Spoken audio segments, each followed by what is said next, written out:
All right, good morning. Good morning. Good morning. He said, turn me up. Good morning. Oh, there we go. Good morning, everyone.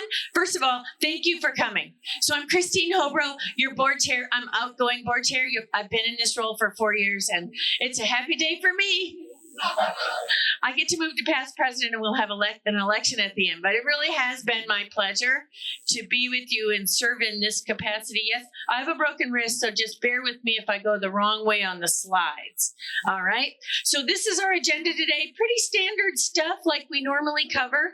And we will post this presentation yet this week, along with the recording of the meeting for you on the website.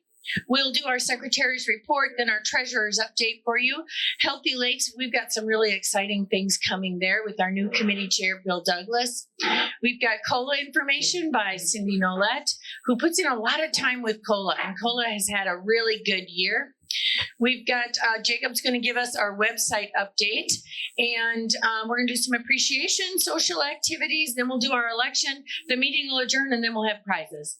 And you must be present to win. So if you leave early, somebody's going to get your prize. All right. So what I wanted to do this year is start out with a couple of notable things for you. Over the last couple of years, we have really been trying to, you could use the word modernize, digitize the organization.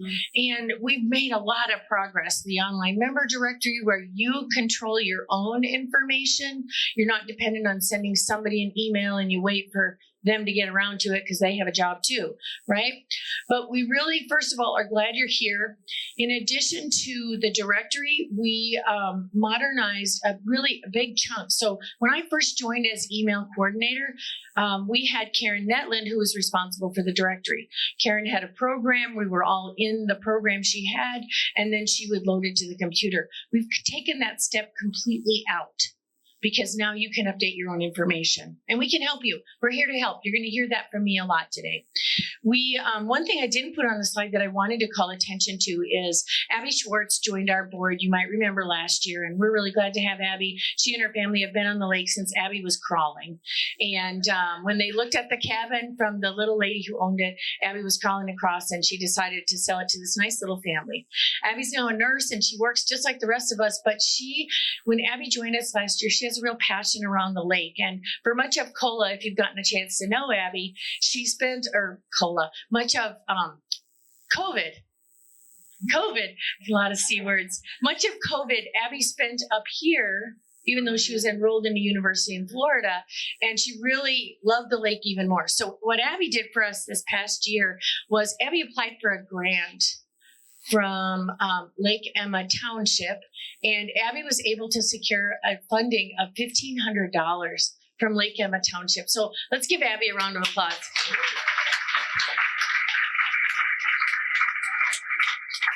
And that's huge for us because our budget has grown because our inspection fees have more than doubled in just the last 5 years.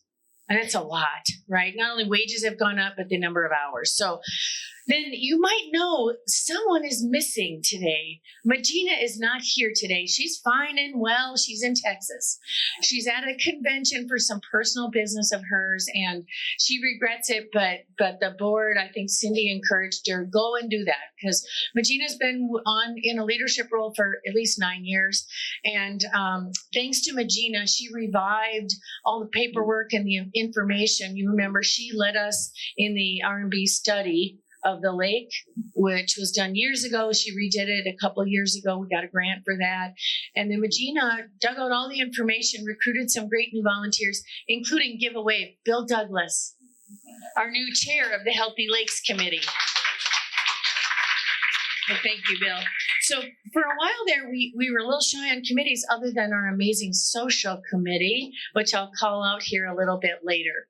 But the other big thing that we did that is notable for you all is the IT work that we've done, and it's specifically behind the scenes work. Jacob Nolette added a ton of security features. Would you believe that bots, do you know much about bots? Bots attack websites, right? That's where all these hackers come in. Well, Jacob noticed we had some bots that looked like they were coming from Europe. No offense, but we shouldn't have anybody in Europe too interested in us. And if they are, they can call you if that's what they're looking for. But so Jacob made changes like that so that our information, our lake information, but your information, my information, our name, our address, our email is safer this year than it was this time last year. And I'm really proud of those achievements. So let's give Jacob a round of applause.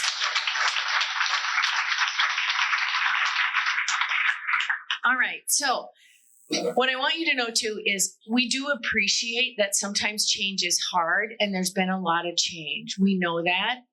But we really know that because a lot of our most senior board members rolled off because you can only serve a maximum amount of time. And so as we struggled to find new board members, we realized we have to tap our youth. Josh, think about that in the future, Josh, okay? We have to tap our youth so that we have the work continue for the association and we keep it the cleanest, clearest lake in Minnesota. But to do that, we really had to move away from some manual processes. And I know it's not easy to get in. We're here to help. And if you're not in the website yet, we want to help you and we can do that. We've got computers. We'll help you get in. You can write it down. You can do it at home.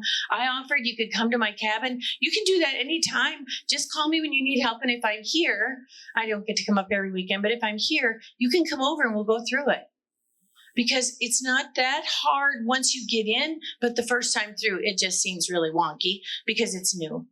But I have a portal at the doctor. I'm thinking you probably do too. I have a portal just about everywhere else in my life. And in fact, the health system that we go to in the Twin Cities, they no longer accept mailed payments or checks. So you don't have a choice but to pay it. So we're not that strict yet, but we hope to not have to, but we really do want to work with you and help you, and we're here to help, okay? But what I would ask is, if you're not happy about it, contain your complaint, okay? Because we get up every day and we really have good intentions. Some of us, Jane, Cindy, Regina, some weeks put in 10 hours, some weeks more, this week it was more, on behalf of the Lake Association. It's a part-time job, isn't it? And we do so because we love it. We're probably good at parts of it. Jane, good at the numbers, right? Cindy, good at organizing. Jacob at IT. But we do because it needs to be done. We are legally a 501c3 in the state of Minnesota. And we're governed under Section 317A of the Minnesota statutes. And so we are going to be coming to you with that famous bylaw update because we legally have to. Most lake associations are woefully out of compliance, and we are too. So that's going to be coming later this year, and we'll probably do it via either a special meeting or we'll do it. I offered maybe the September Labor Day coffee if you come over to our cabin, or maybe we'll do it by email. We're working with Roger Zahn at Thompson, Swanson and Zahn. I get that mixed up when I say it, TSC, in town, and he's doing a great job of giving us free advice, and his assistants working on the documents for us. So we'll get us all in really good shape for the future, which I think is good. Although I know I'm boring you, so it is kind of boring, but I do ask that you reach out because we did have a few complaints reach us, and it kind of hurts your heart a little bit because we're trying our best to get it organized, and we're here to help. So you just have to tell us you need help, and we'll help. Okay? Sound good? All right. So now we're going to move on. And we are going to have Karen Netland, our secretary, present the minutes from last year, which I emailed out the other night.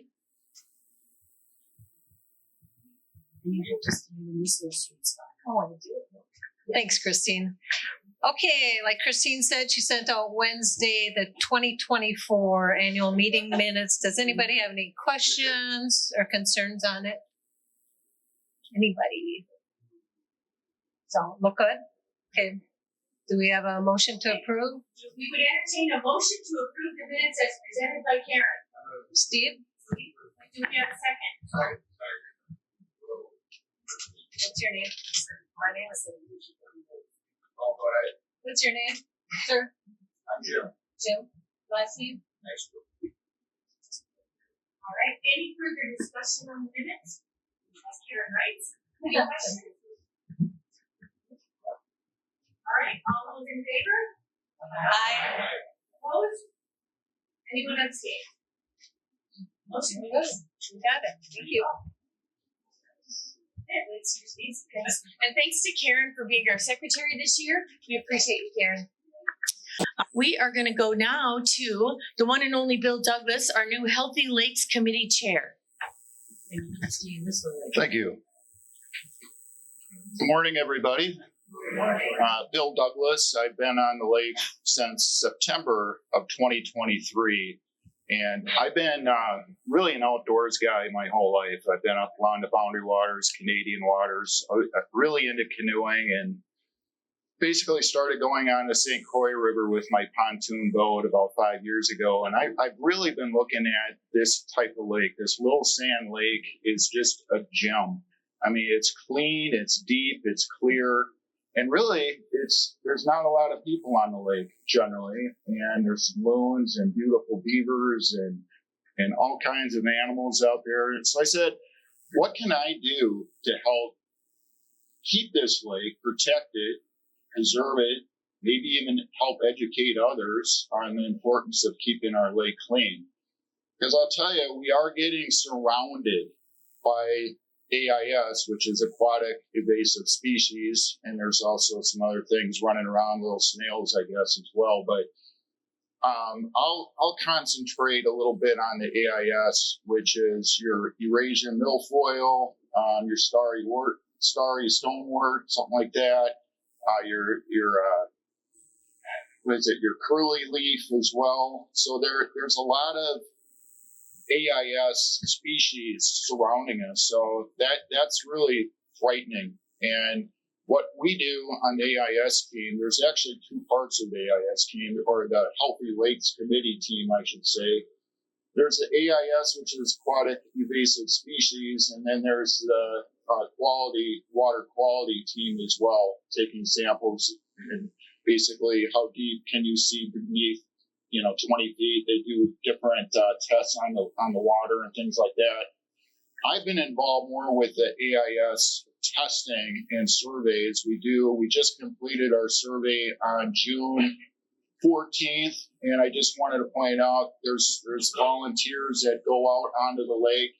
Some of you probably seen us wear our yellow vests. We actually throw a rake into the water and pull up vegetation. And so far, all the vegetation is good. We do have a lot of vegetation on the lake. Vegetation is good for the lake, native milfoil, for example. But we have not seen any AIS, any invasive aquatic species yet. So that's great.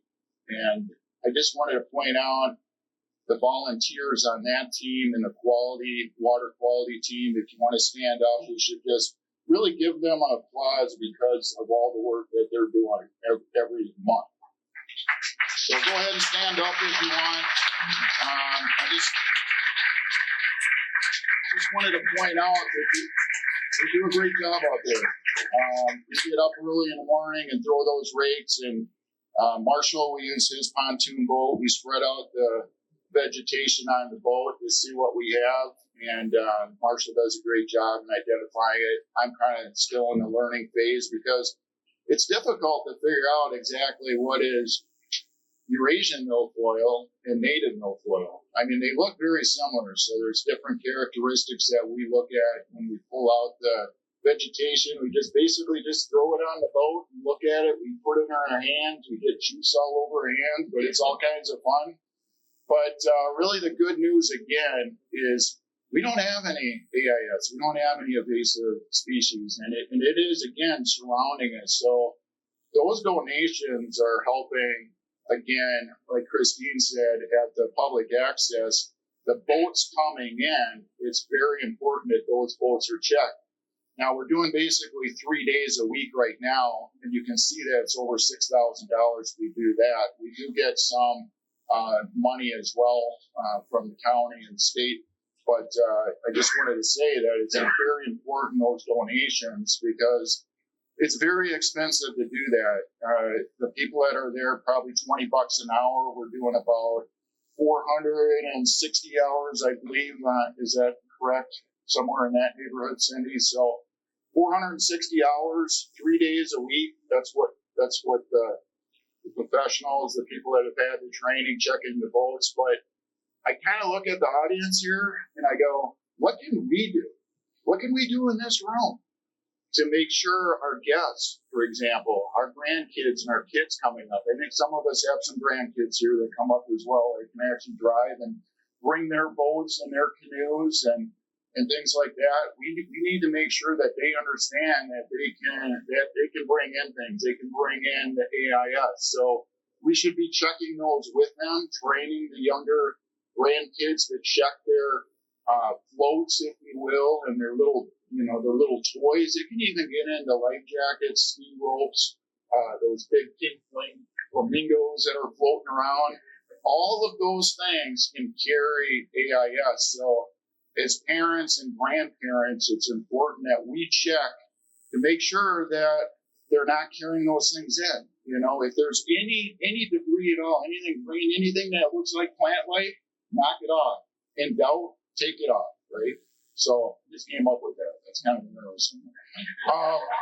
So anyway, and another thing that you can do is actually, if they're bringing in a boat and it's kind of, okay, they're coming in from Minnetonka or Prior Lake. Some of these lakes have a lot of Eurasian milfoil.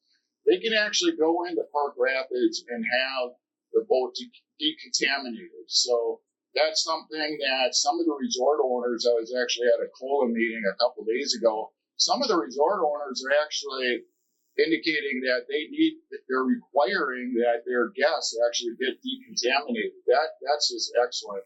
We don't have any resorts or campgrounds on the lake, but our guests that come in, that is an option. It's right down by the garbage dump area, I guess, the decontamination place, where they're spraying down these boats with 140 degree temperature water, using their sprayers. They're making sure it's clean. And that's just something with this audience, I wanted to make sure that you can actually participate in making sure our water is clean. So with that, I'm going to run a little video, and there's a quiz afterwards. So you may want to take a little bit of notes, because I will be calling some people out for some answers on it. So anyway, Jacob, go ahead and let her roll.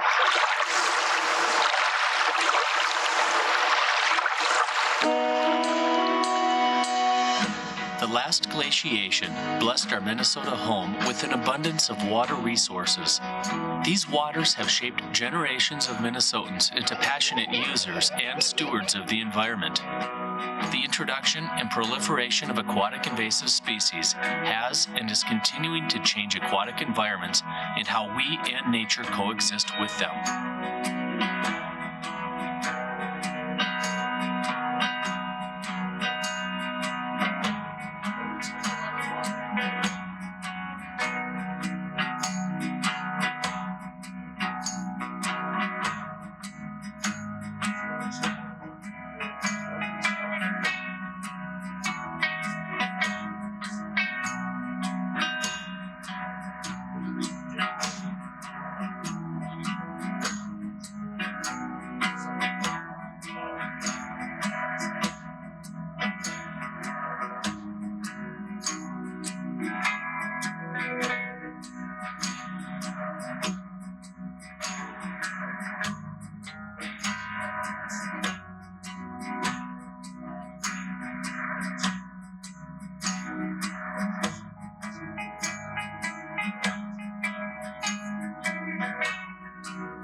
Stewardship of nature is a responsibility of all of us.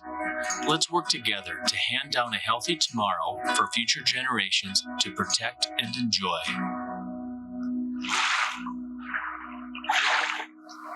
So the last picture really hits me personally, seeing those little kids. I'm gonna have some grandkids probably in another couple of years, right? So it's really, we're here, it's the future generations as well, keeping our lake clean. And you know, one thing I noticed on the video is just the amount of different things. We think it's just the boats and trailers. It goes way beyond that. The kayaks, the canoes, the toys, all these things. You can, even flip-flops, Cindy said. That was a new one to me. So you can imagine, you know, all these things that can be brought in. So it's just important that we work together to make sure that doesn't happen. And another thing you can do is actually just kind of review a little bit about the invasive species. And when you're in your boat and you see it around your dock and things like that, you can actually look at them. And if you think it's something that needs to be looked at, let us know. Let me know. We can get you to the right people. Let the DNR know.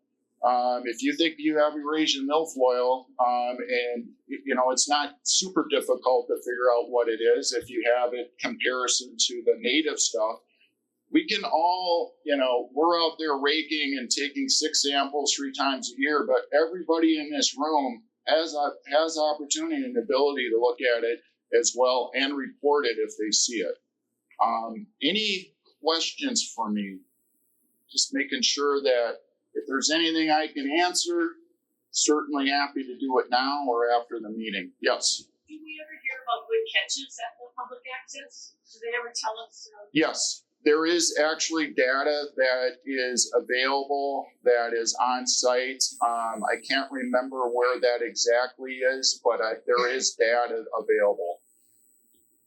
And it's very minimal, but they have seen it on boats. But it's like, I can't remember the percentage. It was like less than 1% of all of the checks that they've done.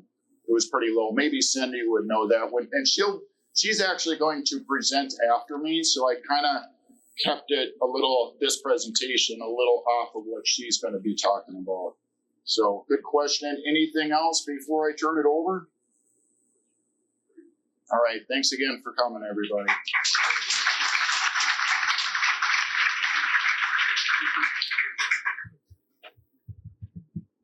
Hi, everybody. I'm Cindy Nolette, and I'm pleased to be here. I've been coming up to the lake since about 2003 or 2004 when a brother of mine had a cabin that is now owned by Mike and Mary Nelson. And what became abundantly clear to me back then, in fact, Jacob grew up on this lake, was I fell in love with this lake. And not only did I fall in love with this lake, but I fell in love with the people in this lake. We were neighbors of the Kissers. We became good family friends with the Hallstroms, and things just expanded out. And I found that when my brother sold his place, I really missed it. And we started renting at what used to be the Northern Star for about 4 or 5 years. And then when a cabin became available, we now have probably the tiniest cabin on the lake. It's fully renovated, but and love it. And it's a real pleasure. And I was just telling Laurie right before the meeting started that I just feel so lucky to be up here. It's amazing. So I'm really glad to be here. And over the last number of years, in fact, Magina asked me for help a number of years ago. And I think those of you that Magina's asked for help, you don't say no to Magina. And I became involved with the board and became involved with COLA. And I think that has really opened my eyes to many different things. And when I used to come up to my brother's place, I couldn't wait to get out of my floaty with a margarita. And now I know that there's so much more to taking care of our beautiful lake than floating with a margarita, although that's very nice too.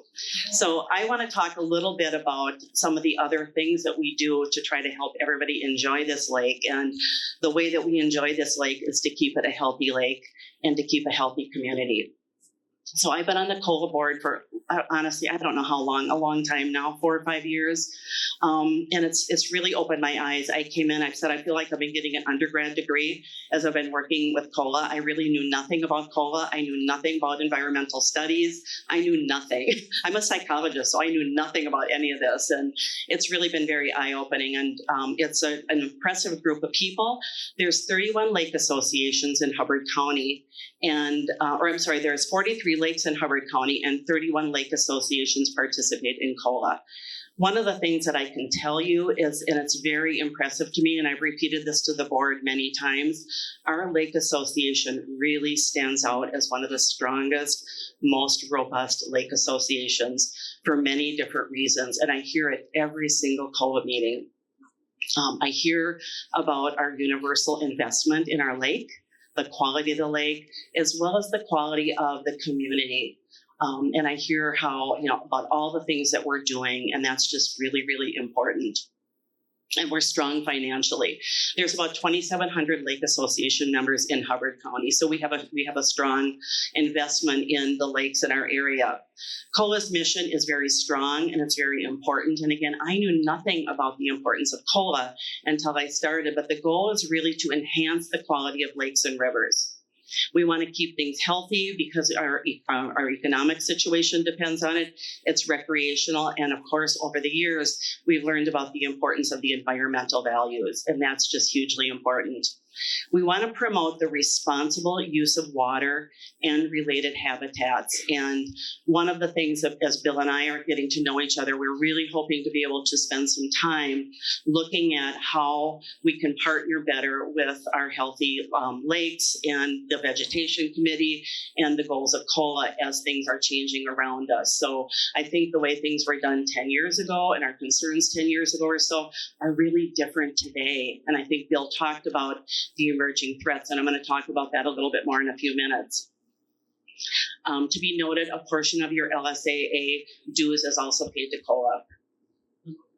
Yes, thank you. Aquatic invasive species. Bill really set the stage for helping us understand that. I want to point out wherever Amy Sorensen is. Amy, thank you very much. Amy was so instrumental in putting together some of the visuals, and I think we've got a beautiful slide presentation. Thank you to Amy. And Jacob, AIS is our biggest threat. It's just, I can't impress upon you how important it is for everybody to become aware of AIS. We talk about it all the time, but it's very, very serious. And one of the things that we've now, learned, I think I put it in the newsletter, and some of you may have heard, I believe it was in the Park Rapids paper, but some of our neighbors now have AIS. There was a discovery, and what I find really interesting and very frightening is how this was discovered. A discovery of zebra mussels was found on Potato Lake in October of 2024. And Potato Lake has a very robust lake association, to be noted. They do regular testing. They had many people had zebra mussel samplers on their lakes, and yet when some docks and lifts were pulled out, a service provider had noted the presence of zebra mussels on one lift. Again, stunning when all this testing is being done. So what they did then was they went and they tested 4 other points on the lake just to make sure, kind of looking at all the quadrants. All of those points had zebra mussels. Stunning. Again, keeping in mind that thorough testing protocols had been followed.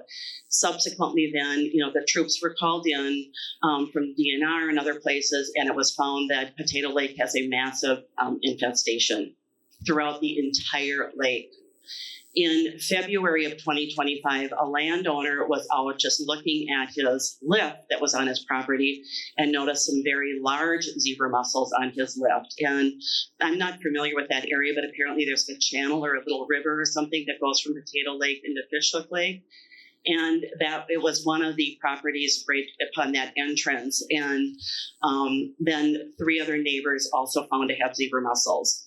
Now, what was interesting, and I think it's to be determined, so I may not be completely up to date, the assumption was, and there's been a lot of discussion, if that was the same infestation that just went from Potato to Fishhook, Aaron Anderson and a few other people from the county are suspicious that it's not, that it may in fact be a separate infestation given the size of the zebra mussels. Apparently they were quite large, and Aaron said they were gross and fish hook. So we all know there are neighbors and they're upstream from us. So our biggest threat is really we want to prevent the spread of zebra mussels. And, if they get into big sand, we're in trouble.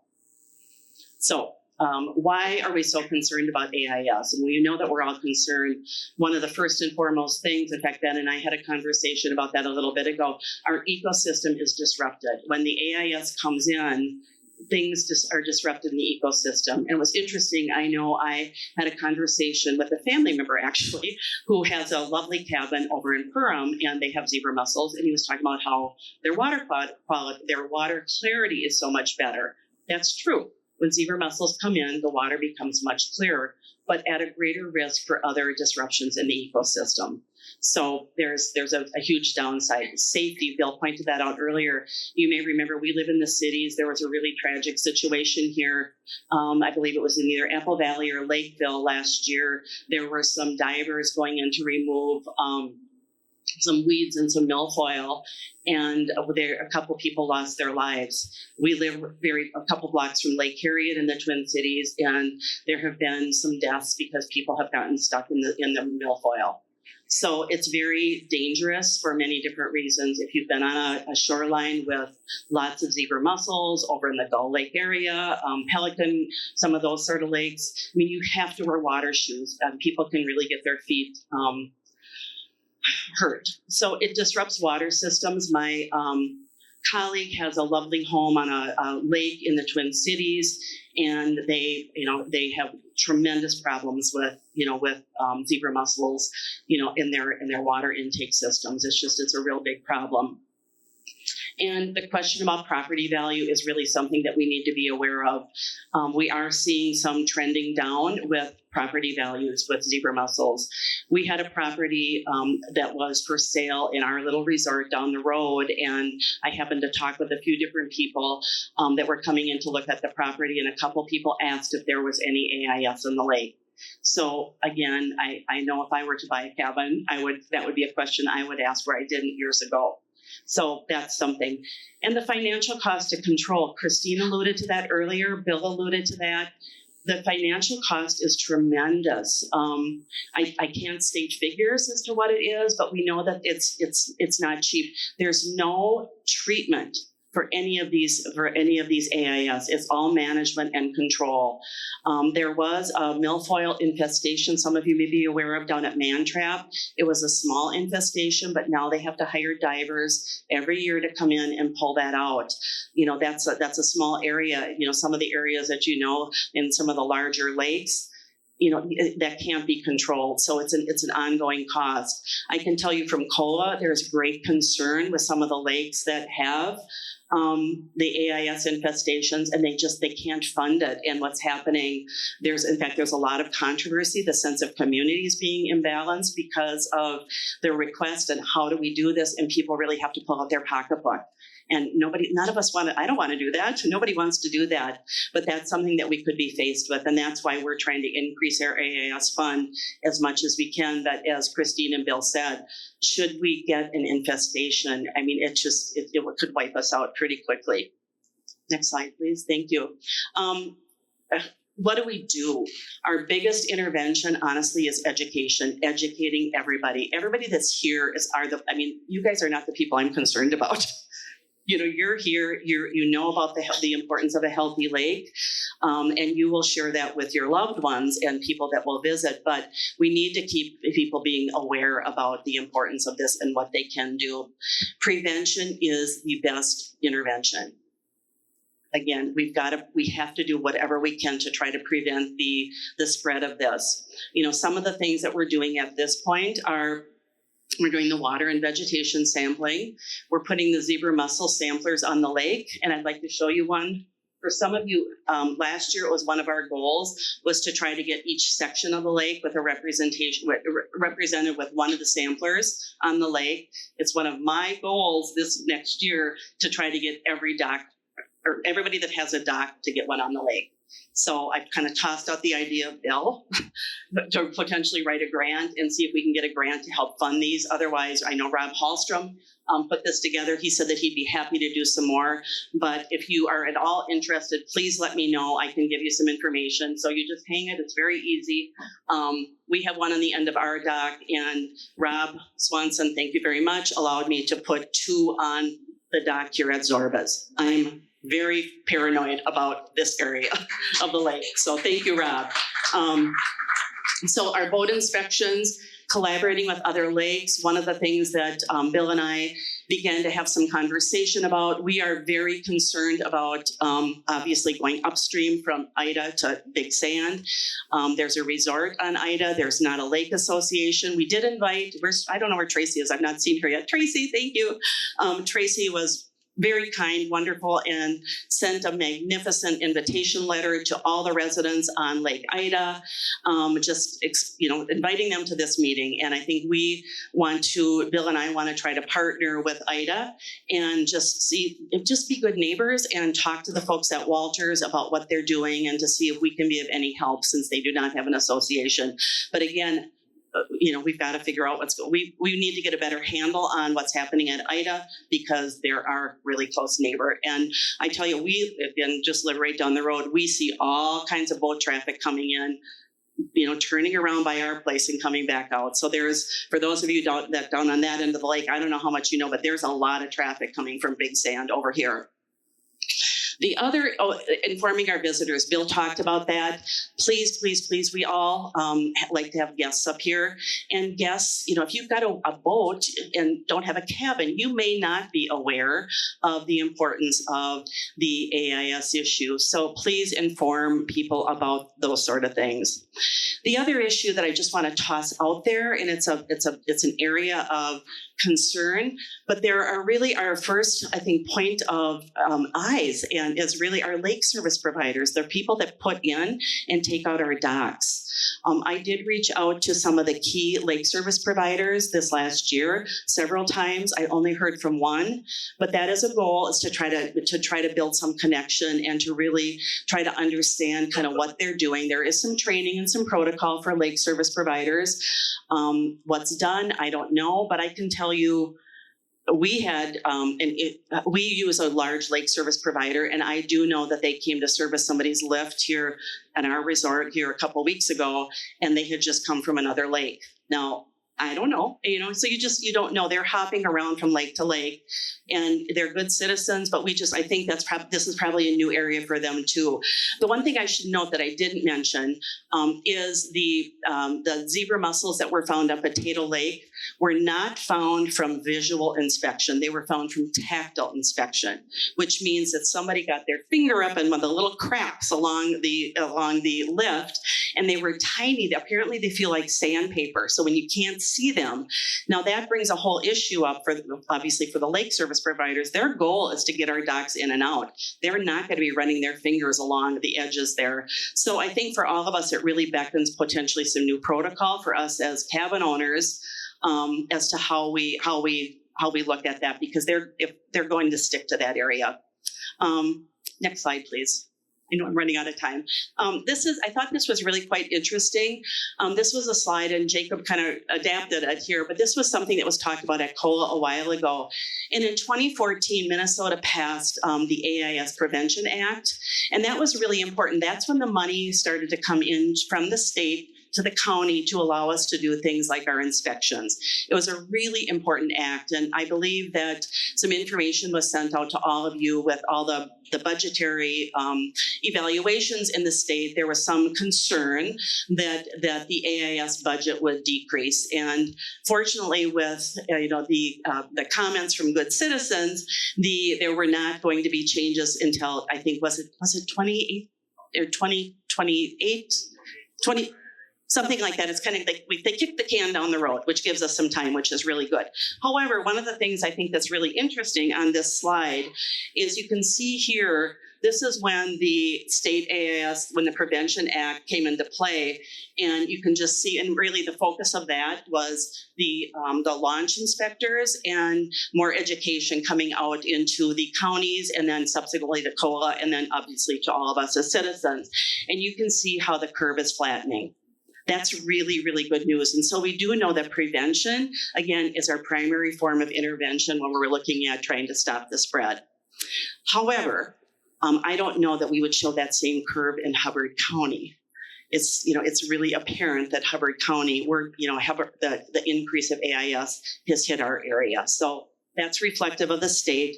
I can't say that there's a one-to-one correlation there with Hubbard County. Next slide, please. Okay.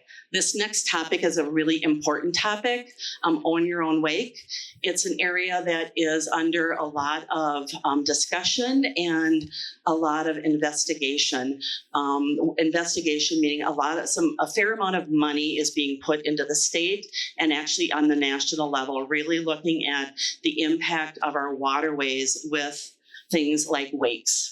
And they can be any kind of a wake. I mean, a wake from just a regular boat, from a wake boat, from all kinds of things. But we do know that the size of the wake makes a big difference as far as the impact on the environment.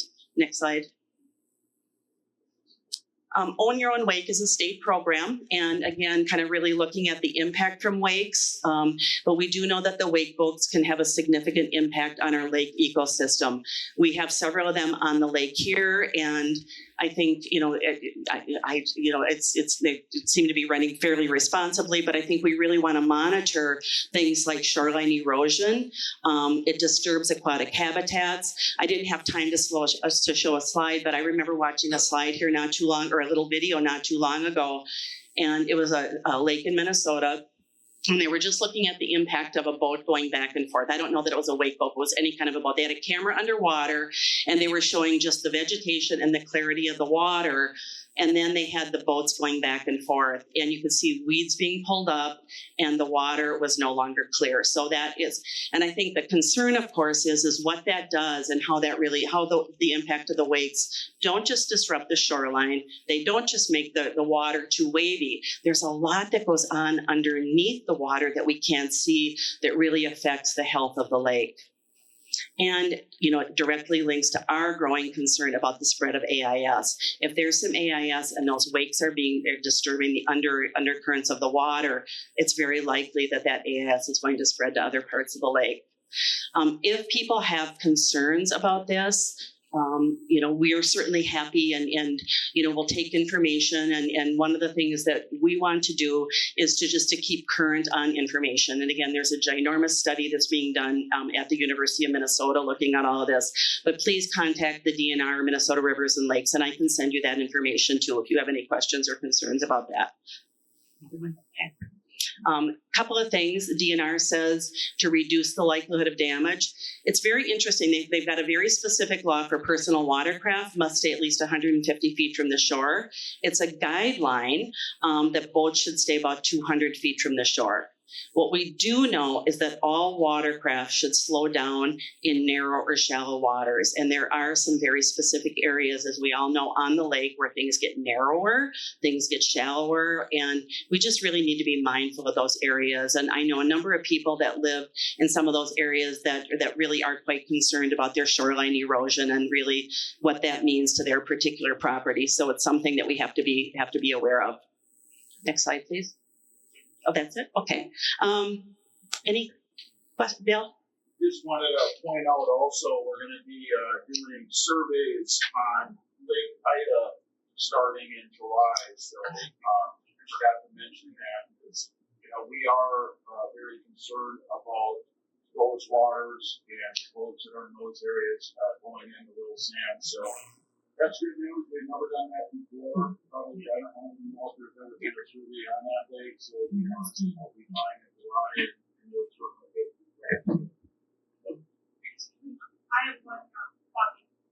Where our town is located, we are probably on the widest spot. We notice the bigger vehicles, things like this all up there.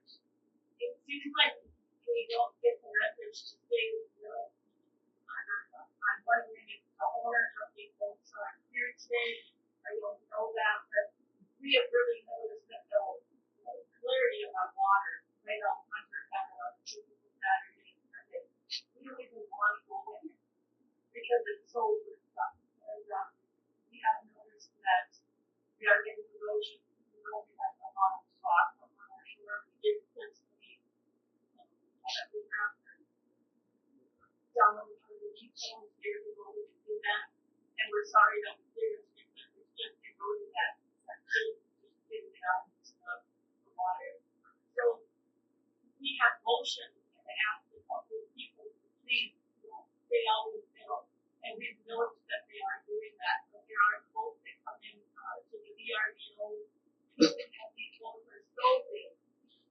Ben had done a study on those. We just saw that. Well, he didn't do a study, but he did some study about other lakes in their states and what they're doing. And there was a lake in Wisconsin that was a 700-acre lake or something like that. And they, Minnesota. a 700-acre lake, and they worked with the DNR to point out the erosion that was happening. I believe it was down to it for moving the shoreline.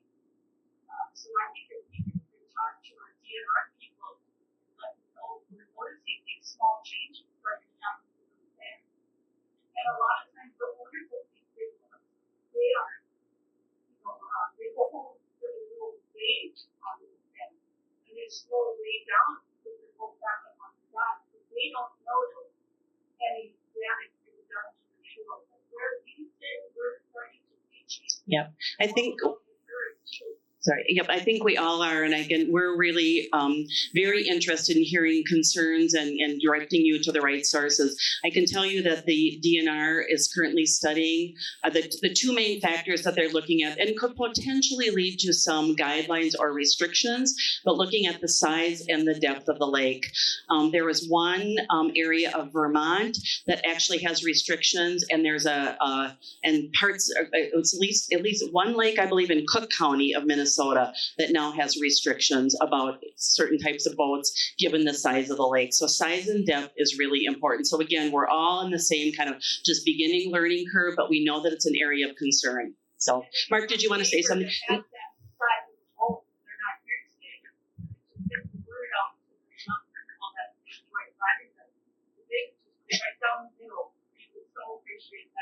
that really even doesn't help. You know, my dad was looking at that lake. Yep, Nancy, that's great. Yep. Nancy belongs to me, and so yes, I am. Yeah, I think the point is made, and this is a wonderful lake, and everybody enjoys it so well, and we want you to enjoy the lake, but be courteous. You know, those big, wonderful boats, I can see that'd be lots of fun. And if I was younger, I'd love to try that too. But, you know, we just want you to stay in the middle. Our lake is not wide. Enjoy the middle. And as a association member and a lake owner for 31 years, I'll give you the right of way. And I respect everybody give these boats the right of way. Let them have the middle when they're out enjoying. So that would be my comment. Yes. Not going to want water up the river. Not to go over the water. Right, and we can't ask these folks to sell the boats and bring on a new boat. I mean, they're an owner, and that's their right unless there's a change. We just want people to be respectful and allow everybody to use the lake too, and be aware of these small narrows and enjoy the big lake. Stay in the middle, and I think we've addressed that. We're going to move on to Jacob now, talking about the technology. Good morning. My name is Jacob Nolet. I'm responsible for the issues you guys are having with the website.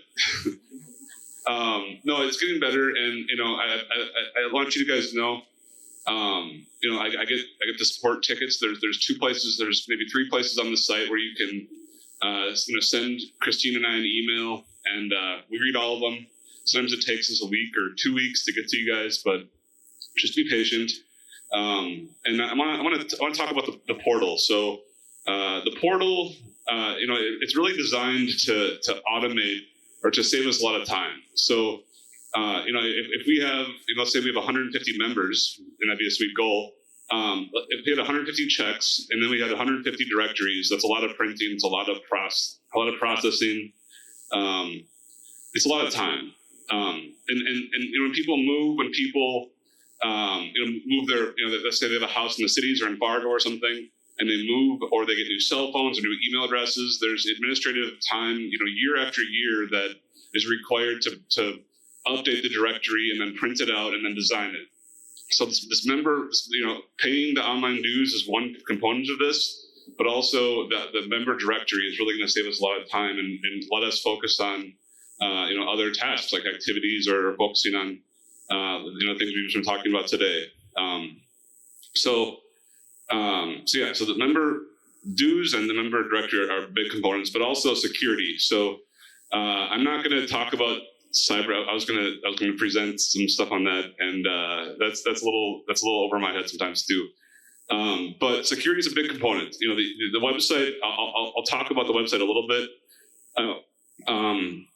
It's online 24 hours a day, and it's not globally accessible anymore. But so it's actually only accessible in the United States. But before, like what Christine said, we were getting like automated hackers, poking our door, saying, "Hey, can we get in? Can we guess a password?" So I'm vigilant. I monitor it. Constantly. I update it. At least once or twice a month. And then having the member portal behind a password. When you guys make your usernames and passwords, you're protecting everyone else's information. You have the username and password. We're not just putting the PDF out on the internet where anyone can get access to your phone number. So the old methods, like I said, the old methods of maintaining the directory and the portal were challenging, but also security is a big component of this initiative.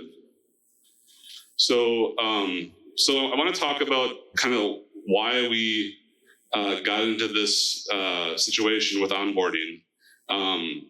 We actually made what we're kind of calling like a definitive database. We've gone into Hubbard County and we've taken past directories. This information that we had from previous years, and we just merged it all. And we've had a couple of mistakes, but really we have every PID now is represented on the portal, and what that allows us to do is to accurately represent the whole lake. So thanks to Christine, she did a lot of the data entry, but now the trick is we have to get people to jump in and take over these accounts that we've created for them. So when we say, hey, you already have an account, we need you to reset your password. That's because we've done a lot of the legwork for you. We've already signed up. We've already entered your information in. There might be some errors, but the thing is now that you have an account on the site, you can update your directory. If you get rid of Comcast at home and now you have Paul Bunyan Internet, so you moved up here, you can go onto the website and update your information. And it's pretty easy. There's 4 pages on this whole site, and we will help. We're helping later today, so if you need some help getting onboarded, we're happy to help. The other thing, I want to talk about the support tickets. I think there's 2 or 3 places on the site where you can get access to me and Christine. We keep all of those and we look over them and we improve the site. There's themes, there's patterns, there's similar issues between like we get 3 emails in a week and it's like, hey, there's a pattern there. We'll go into the site and address it. We'll change some wording. We'll add an image. We'll do things to improve and make it more clear to people. And we're working with designers. Amy helped design the slideshow. We're doing a lot to make it more understandable on what needs to be done. Yeah. be patient with us. I mean, like I said, both of us have full-time jobs. I also freelance or frickin' busy. So, so we do have some new features coming up. A few people have multiple properties, let's talk about multiple property owners. So this is one family has, kids that want to have that also want to be in an association. This is like one PID that has, or like HOAs. One PID that has multiple properties can now have multiple memberships. Multiple memberships. So one property can have multiple memberships. That's pretty easy to do. Just file a support ticket. We can set you up with that in 5 minutes. Also, we turned this on Thursday. Single individuals or single property owners that have multiple properties can now buy up to 3 memberships. So if you have multiple properties or just want to buy multiple memberships, it doesn't. I don't know what that does to voting, but you can buy 3 memberships. And we also do. I want to mention we have a donation form, which we do need donations. The memberships do not cover everything, so there's a donation form on the site. You'll notice we have a new homepage. So the links are now on the homepage are on the sidebar. There's a donation form and a memorial donation form. And the memorial donation form, I forget the number, but if you donate a certain amount, you get a plaque at the boat launch. Ben, do you know what that number is? $50. Thank you. Oh, Jane. And then so we are working on some more documentation. That's kind of maybe our focus from now until Labor Day and onboarding people. We're hoping to have some videos. We're hoping to have some clear graphics that are easy to read, and hopefully by Labor Day we will we'll have that. Okay, so I want to talk about security a little bit more. It's a key element. Cybersecurity, you've heard of it. I don't do it full time, but I do it a lot for the site. We regularly monitor and we do disaster recovery. So we have, we back up the site, in a few different ways. And we monitor it so that we monitor where traffic comes in from. So we spot patterns. We say like, we have some stuff coming in from where was coming in from somewhere in Europe. Well, yeah, Russia, China. They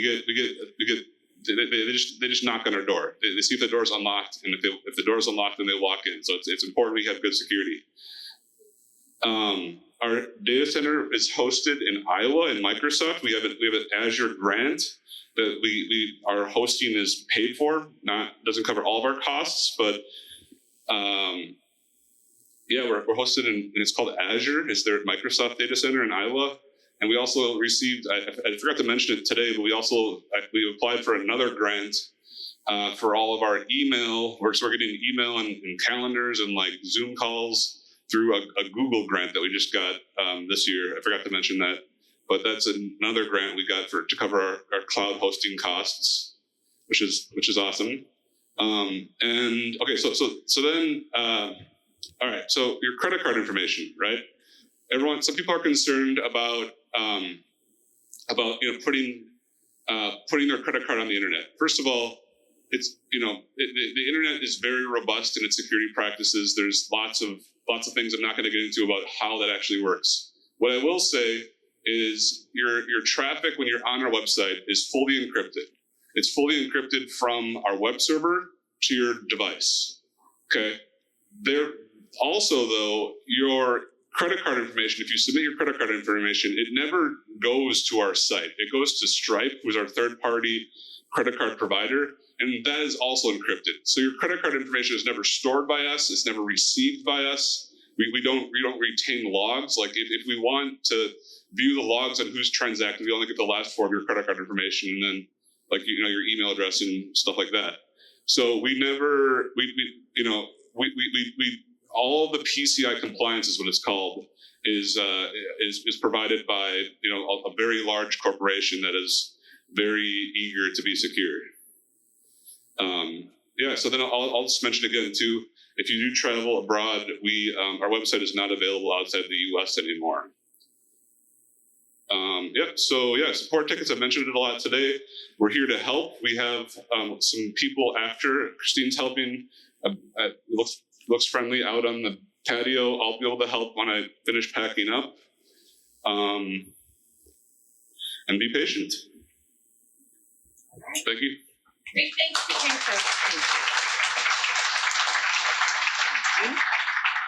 Oops. We're back. All right, we've got some volunteer appreciation. In case you can't read the names, it doesn't happen. It takes a village around here.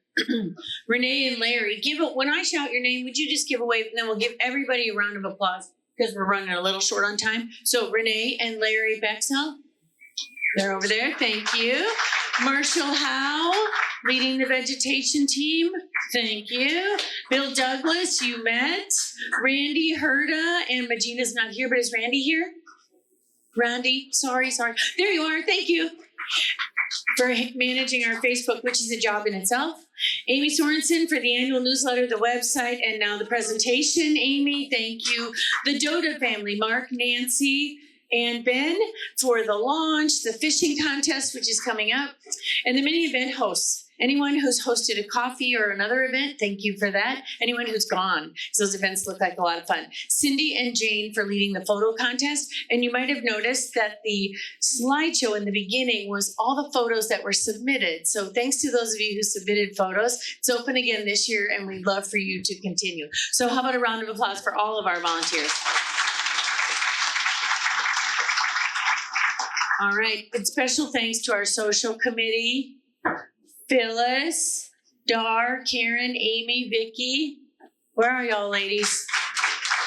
Thank you. We're truly grateful for our board. I mentioned Magina, Cindy, Karen, Jane, Mary Bradley, Ben, Doda, Abby Schwartz, Steve Trutna, and Jerry Kaluzny. Everyone board, give a wave. And thank you, board. All right. And some of you old timers might know Steve came back on the board because he hadn't hit his term limits. He helped us fill an opening. We did beg. We did. So thank you for succumbing to the begging.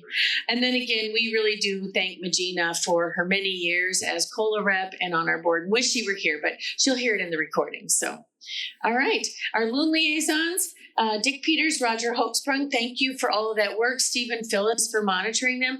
That is my most favorite sound in the entire world, are those beautiful loons. And last night, one flew overhead on the deck, which we're not really sure why they were that far off the lake, but they was making a lot of noise about 10 o'clock. That sound is like so perfect. Isn't it? In every movie you watch, no matter where. Like if you watch Lord of the Rings. It's beautiful. It's beautiful. So thank you to our loon team for keeping them safe and protecting them. We've got some paddle awards like we did. Paddle award is a long-standing award with the Lake Association, kind of a lifetime achievement only in terms of volunteerism. So Steve and Phyllis are going to do our paddle awards this year, and I'm going to turn the mic over to Steve. Thank you, sir. Thank you very much. Just a quick thank you to everybody on this lake. This is a great lake, great volunteers, and everybody steps up to help out. We've got a few that we want to award, Jerry and Jan Swedberg. Are they here? Oh, there they are. Jerry and Jan have been leaders on Little Sand for many years. Jerry served on the Little Sand Lake Association board, including Little Sand Lake president. They ran and volunteered at the fishing contest for years. Jan collaborated with Renee to get the first lake property directory out, and they have hosted many social events over the years. Thank you, guys. We appreciate it.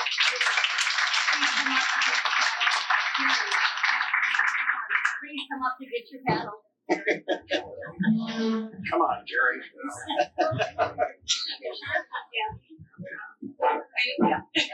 These are pictures. Fine job. Right behind you.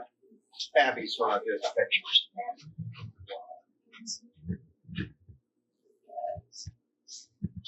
Okay, next up we have Leah Pagani.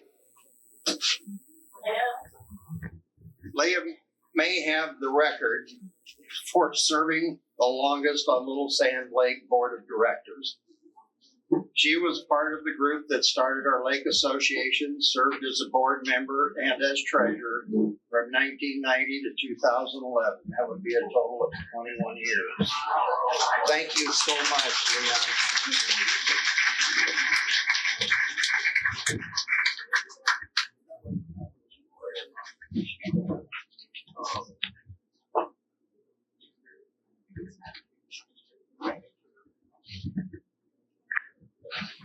Okay, next we got Mark and Nancy Doda.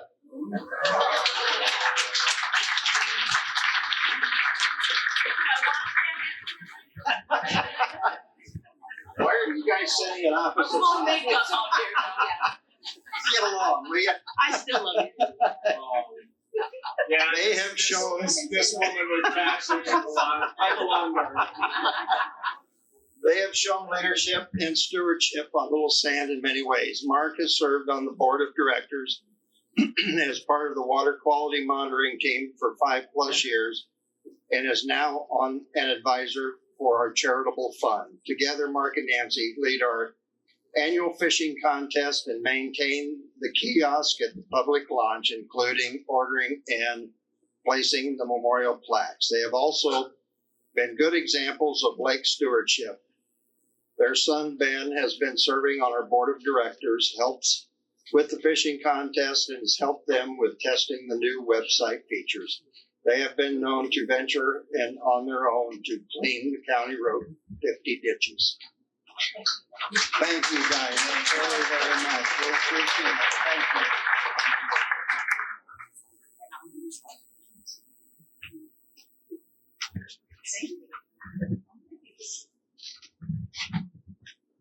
And last but not least, Christine Hobro.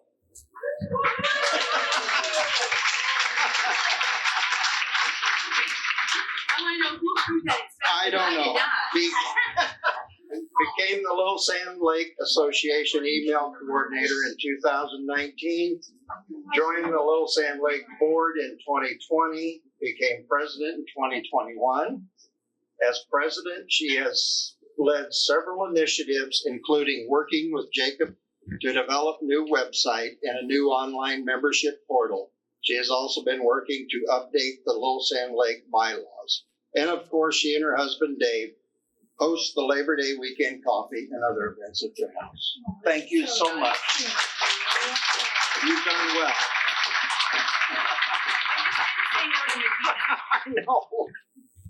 I know that feeling. Not sure I expected that. Yeah, you know. Thank you. Thank you.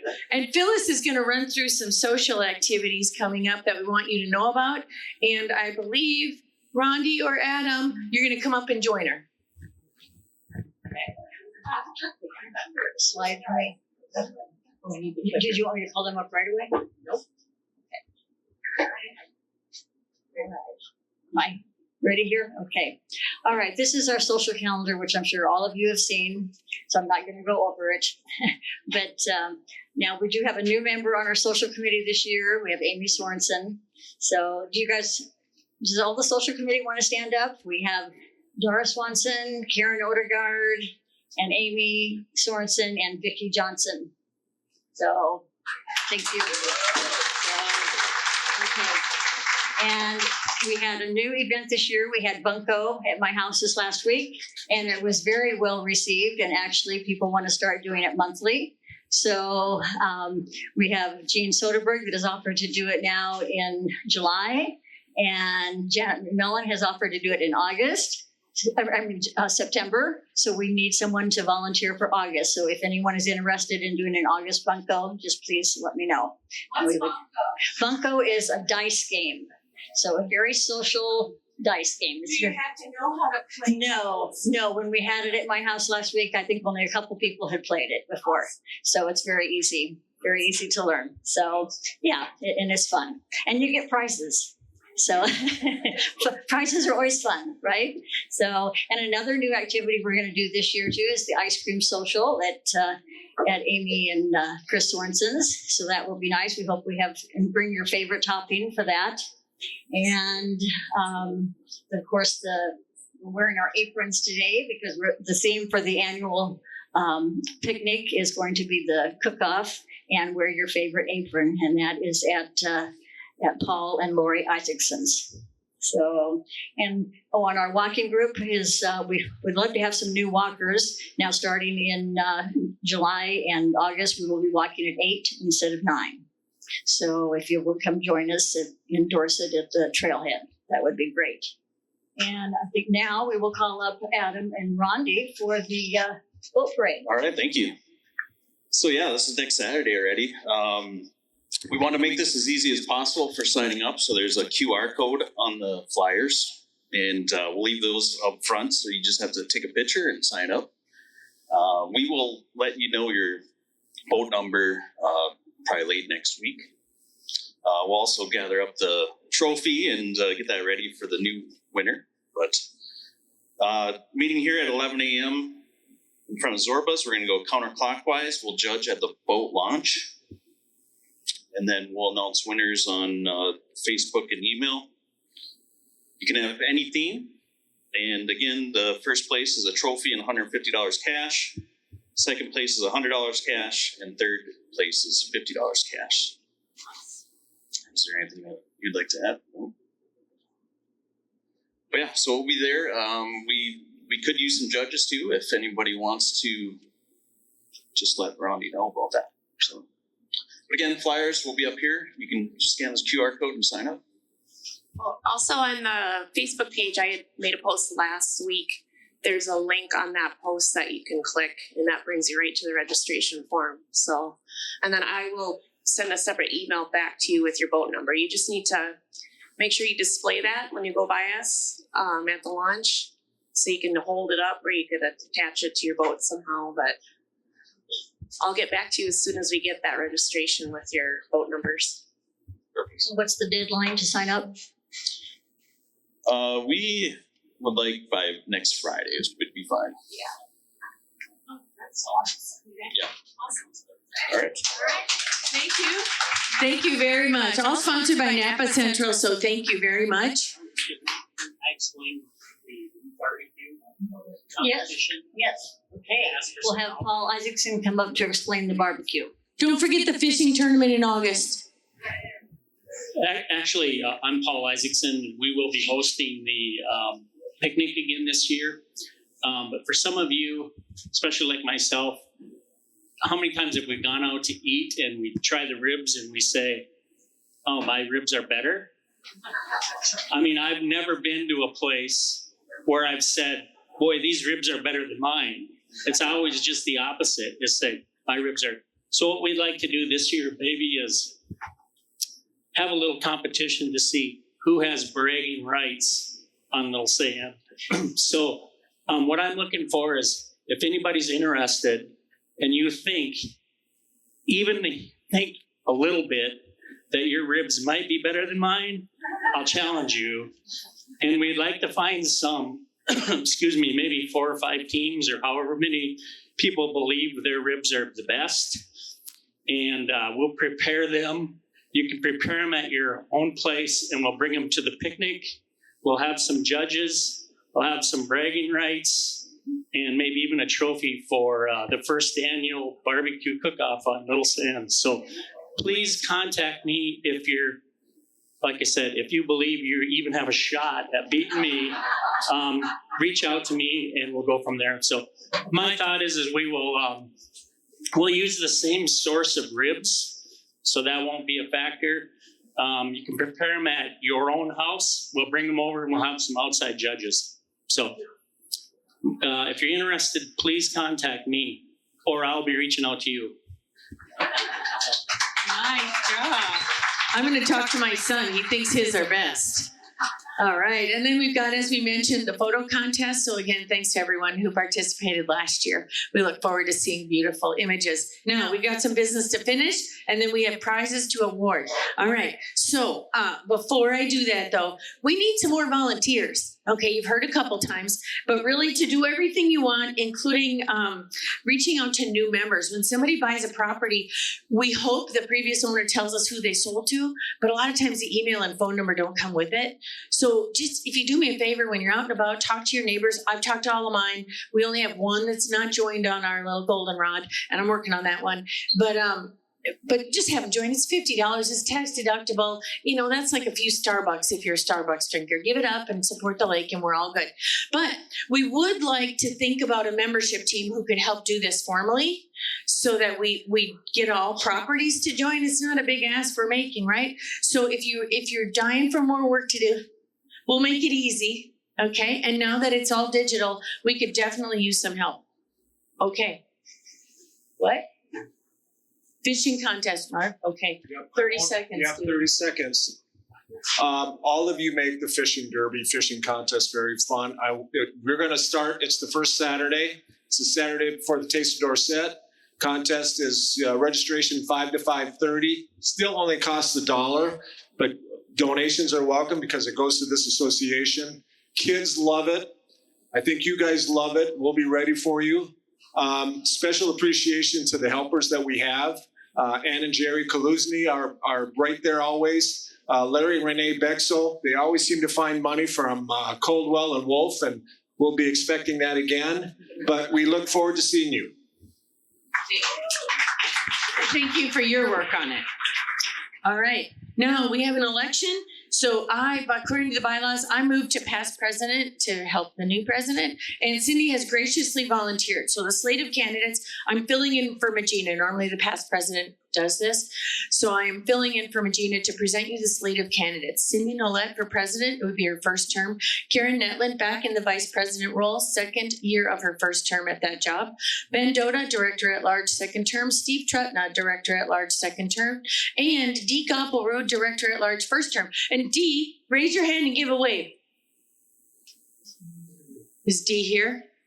She was questionable with work, but Dee has graciously volunteered, and we're excited to have her. So note, the secretary position will be open. So if anybody does want to volunteer after the election, the board can name you to secretary the open term. So in the meanwhile, those of us on the board will volunteer and take notes. Okay, so I would entertain a motion to approve the slate of candidates as presented.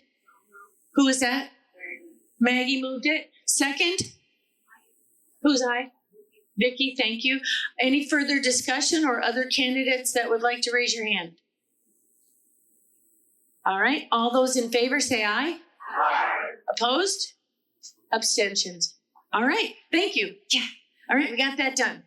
Okay, the business meeting is adjourned, but don't go anywhere. We have the prizes, but before I turn the mic over, because then I won't grab it back, is we want to thank our local businesses and members. All the prizes weren't donated, some cash was, so we used all of that and got the donations. But a big thanks to our host, Rob Swanson and his team. Rob's in back. Give Rob a hand. Because we couldn't do this without Rob. Nobody really wants to host this group, and we'd have to pay a fee. And so Rob graciously does this with the caveat that we're out of here by the time he's open. All right, these are our sponsors. 1, 2. Special thanks to Jacob, and then of course Rob. So I'm going to turn it over to a prize announcement.